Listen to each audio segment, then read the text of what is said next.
നമ്മുടെ ഒരു മനുഷ്യൻ്റെ ഫോർമേഷൻ എന്ന് പറയുന്നത്, ഞാൻ ആദ്യം ഒരു പിള്ളേരിൽ ശ്രദ്ധിക്കുന്ന പറയാനുള്ള കാരണം അതാണ്. പല ഫാക്ടേഴ്സ് ഉണ്ട്.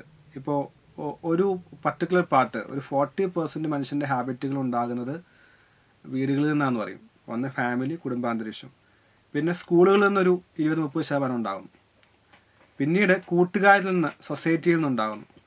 പിന്നീട് ഒരു ശതമാനം, ഒരു 10-20% സെൽഫായിട്ട് നമ്മൾ വായിക്കുന്നു, നമ്മൾ സ്വന്തമായി പഠിക്കുന്നു എന്നെല്ലാം ഉണ്ട്.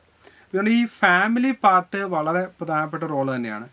അപ്പോൾ അതുകൊണ്ട് ഇത് മാറ്റാനായിട്ടാണ് ശരിക്കും പറഞ്ഞാൽ ഹാബിറ്റ് എന്ന് പറയുന്നത് അൺകോൺഷ്യസ് ആക്ടിവിറ്റി ആണെങ്കിലും കോൺഷ്യസ് ആക്ടിവിറ്റിയോടെ നമുക്ക് നമ്മുടെ ഹാബിറ്റിനെ മാറ്റാൻ സാധിക്കും. പലപ്പോഴും പലരുടെയും ഹാബിറ്റ് ജനറ്റിക്കായിട്ട് വരുന്നുണ്ട്.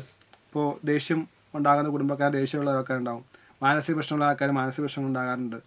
അപ്പോൾ അവിടെയൊക്കെ നമ്മൾ ശ്രദ്ധിക്കേണ്ടത് നമ്മുടെ മേക്ക് എന്ന് പറയുന്നത്, നമ്മൾ പ്രോഗ്രാം ചെയ്യപ്പെട്ടിരിക്കുന്ന ഒരു പാർട്ട് നമ്മുടെ ജെനറ്റിക്സ് ആയിരിക്കും, നമ്മുടെ എൻവയോൺമെൻ്റ് ആണ്, നമ്മുടെ കൂട്ടുകാരാണ്, നമ്മുടെ സമൂഹമാണ് എന്ന് മനസ്സിലാക്കിക്കൊണ്ട് ഡെലിബറേറ്റ് ആയിട്ട് അറ്റംപ്റ്റ് സ്വയമായിട്ട് എനിക്ക് ഇന്ന ലക്ഷ്യത്തിലേക്ക് എത്തണം, അതുകൊണ്ട് എനിക്ക് ഇന്ന ഹാബിറ്റ് പിന്തുടർന്നാൽ മാത്രമേ എനിക്ക് എത്താൻ സാധിക്കൂ എന്നുള്ള തിരിച്ചറിവിലേക്ക് നമുക്ക് എത്രയും നേരത്തെ എത്താൻ സാധിക്കുമോ അന്നാണ് ശരിക്കും നമ്മൾ മാറ്റം ഉണ്ടാകുന്നത്. പിന്നെ അതിനകത്ത് ഒരു കാര്യം മനസ്സിലാക്കുക, ശരിക്കും ഒരു മനുഷ്യൻ 2 പ്രാവശ്യം ജനിക്കുന്നു പറയുന്നത്.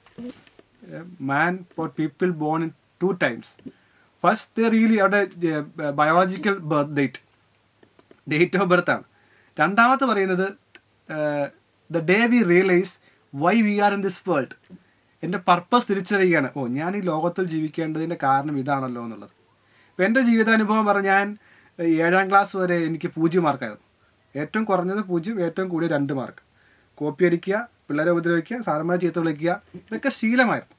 അപ്പോൾ 7ാം ക്ലാസ് എത്തിയപ്പോൾ ഒരു ടീച്ചർ വിളിച്ചിട്ട് ചോദിച്ചു, ഇങ്ങനെയൊക്കെ പോയാൽ മതിയോ? ഇങ്ങനെ പോയാലാണോ നിൻ്റെ ജീവിതം എന്താവും എന്നൊക്കെ തോന്നിയിട്ടുണ്ടോ? അപ്പോൾ ആ ടീച്ചർ പ്രിൻസിപ്പൽ എന്നെ ക്ലാസ് റൂമിലേക്ക് ഓഫീസിൽ വിളിച്ചിട്ട് എന്നോട് ഇങ്ങനെ പറഞ്ഞു കഴിഞ്ഞപ്പോൾ പുറത്തിറങ്ങിയപ്പോൾ തന്നെ ഞാൻ ചിന്തിച്ചു, ഇത് ശരിയായ കാര്യമാണല്ലോ. അതിന് മുമ്പുള്ള ആൾക്കാരൊക്കെ എന്നെ വഴക്ക് പറയുകയും കളിയാക്കുകയും അടിക്കുകയും അല്ലെങ്കിൽ അങ്ങനെയൊക്കെ ചെയ്തിട്ടുണ്ട് കുറേ പേര്. അപ്പോൾ അന്നൊന്നും ഞാൻ ഡെസ്പറേറ്റായി പോവാണ്, എനിക്കിത് മനസ്സിലാക്കാൻ പറ്റണില്ല. എന്തിനാ അവർ അടിക്കുന്നത്? പഠിക്കുന്നത് തന്നെ അടി കിട്ടാനില്ലെങ്കിൽ ഒരു കുഴപ്പമെന്നുള്ള രീതിയിലാണ് ഞാൻ നിൽക്കുന്നത്.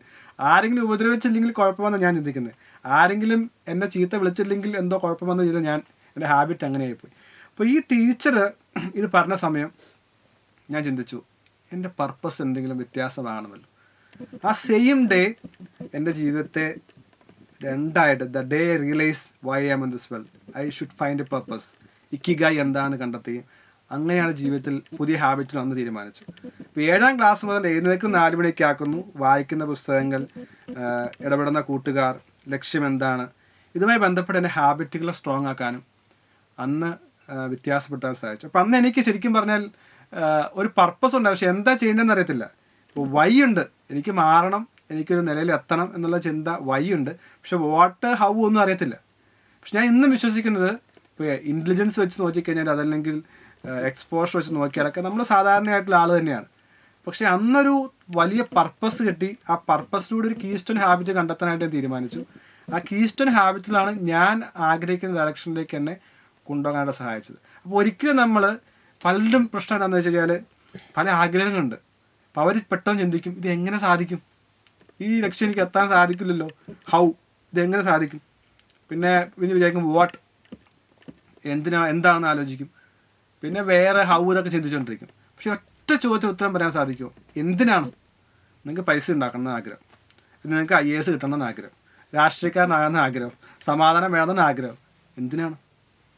ആ ചോദ്യത്തിന് ഉത്തരം കിട്ടിയാൽ തീർച്ചയായിട്ടും നമുക്ക് അതിനനുസരിച്ചുള്ള ഹാബിറ്റുകൾ ഉണ്ടാക്കാനും മാറ്റം വരുത്താൻ സാധിക്കും. ഹാബിറ്റ് എന്ന് പറയുന്നത് മനസ്സിലാക്കേണ്ടത് ഒരു കാര്യത്തെ കണ്ടിന്യൂസ്, റിപ്പീറ്റഡ്, ഡിസിപ്ലിൻഡ് ആക്ഷൻ, ഈ 4 കാര്യം ഉണ്ടാകുമ്പോഴാണ് ആ ഹാബിറ്റായി മാറുന്നത്. ഒരു കാര്യം ചെയ്യാൻ ആഗ്രഹിച്ചു, ഇപ്പോൾ പണക്കാരനാകാൻ ആഗ്രഹിക്കുന്ന ആൾ ഒരിക്കലും ഒരു ജോലിക്കാരന് പണക്കാരനാകാൻ സാധിക്കില്ല. അതല്ലെങ്കിൽ ഒരു സാധാരണക്കാരന് സാധാരണ രീതിയിൽ ജോലി ചെയ്തുകൊണ്ട് പണക്കാരനാകാൻ സാധിക്കില്ല. ഒന്നുകിൽ ഇൻവെസ്റ്റർ ആകണം, സിസ്റ്റമാറ്റിക് ഇൻവെസ്റ്റ്മെൻറ്റ് വേണം, അല്ലെങ്കിൽ ബിസിനസ് ചെയ്യണം. അപ്പോൾ അവിടെ ഒരു ഹാബിറ്റ് ഉണ്ട്. അപ്പോൾ ഇൻവെസ്റ്റ്മെൻറ്റ് എന്ന് പറയുന്നൊരു ഹാബിറ്റ് തന്നെയാണ്. അപ്പോൾ ഈ കാര്യത്തെ തുടർച്ചയായി ചെയ്യണം. ഇപ്പോൾ പണക്കാരാണെങ്കിൽ ഒരു 2-3 വഴിയുണ്ട്, അല്ലെങ്കിൽ 7 വഴികളുണ്ട്. ആ 7 വഴികൾ തുടർച്ചയായി കണ്ടിന്യൂസ് ആയിട്ട് ചെയ്യണം, റിപ്പീറ്റഡായിട്ട് ചെയ്യണം. എന്നുവെച്ചാൽ ഇന്ന് ചെയ്യുന്ന കാര്യം നാളെ ചെയ്യണം, പിറ്റേ ദിവസവും ചെയ്യണം, അതിന് പിറ്റേ ദിവസവും ചെയ്യണം, മാറ്റിക്കൊണ്ടിരിക്കാൻ പാടില്ല. അതിനാണ് ഡിസിപ്ലിനും ആക്ഷനും ഉണ്ടാകുമെന്ന് പറയുന്നത്. ഇതൊക്കെയാണ് ഹാബിറ്റിനകത്ത് ഇതൊക്കെ നമ്മൾ കൺസിഡർ ചെയ്യേണ്ട കാര്യം വളരെ പ്രധാനപ്പെട്ടതാണ്. ശരിക്കും ഒരു ലോങ് ടൈം ഡെഡിക്കേഷൻ ആവശ്യമാണ് ശരിക്കും ഒരു അടിസ്ഥാന തലത്തിൽ മാറ്റിയെടുക്കണമെങ്കിൽ. ഞാൻ പറയും 3 കാര്യം വേണമെന്ന് പറയും വിജയിക്കണമെങ്കിൽ, അല്ലെങ്കിൽ ലക്ഷ്യങ്ങൾ എത്തണമെങ്കിൽ. 1 ഹാബിറ്റ്, 2 ഫോക്കസ്, 3 കൺസിസ്റ്റൻസി. ഈ ഹാബിറ്റ് ഉണ്ടെങ്കിൽ ഞാൻ പറഞ്ഞു ഇപ്പോൾ ലക്ഷ്യം വേണം. നിങ്ങൾക്ക് ഏറ്റവും വലിയ പണക്കാരനാകാൻ ആഗ്രഹം, അല്ലെങ്കിൽ സിനിമ ആർട്ടിസ്റ്റ് ആകാൻ ആഗ്രഹം, അതല്ലെങ്കിൽ വലിയൊരു ജോലി കിട്ടണം, അല്ലെങ്കിൽ IAS ഓഫീസർ ആകാൻ ആഗ്രഹം. അപ്പം അതിന് എന്തൊക്കെ ഹാബിറ്റ് വേണം അത് നിങ്ങൾ മനസ്സിലാക്കുക. ഓക്കെ. 2 ഫോക്കസ്. ഇങ്ങനെ നോക്കിയാൽ പിന്നെ അങ്ങോട്ടേക്ക് മാത്രമേ നോക്കാവുള്ളൂ.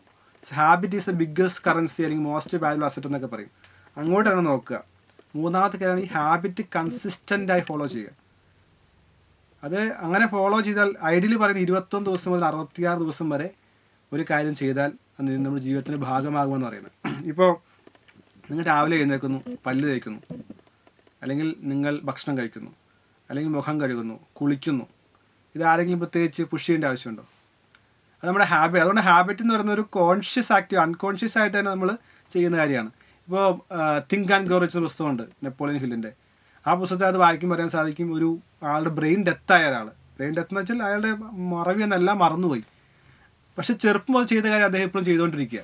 പ്രത്യേകിച്ച് അദ്ദേഹത്തിന് റിമൈൻഡർ ഒന്നും വേണ്ട. അപ്പം അതിലൂടെയാണ് ഈ ചിന്തകളെന്നാണ് think and grow rich Napoleon ഹില്ലിൻ്റെ പുസ്തകം ലോക പ്രശസ്തമായി മാറിയത്. ചിന്തകളിലൂടെ, ഹാബിറ്റുകളിലൂടെ നമുക്ക് മാറ്റം വരുത്താൻ സാധിക്കുന്നുള്ള കാര്യങ്ങളൊക്കെ വന്നത്.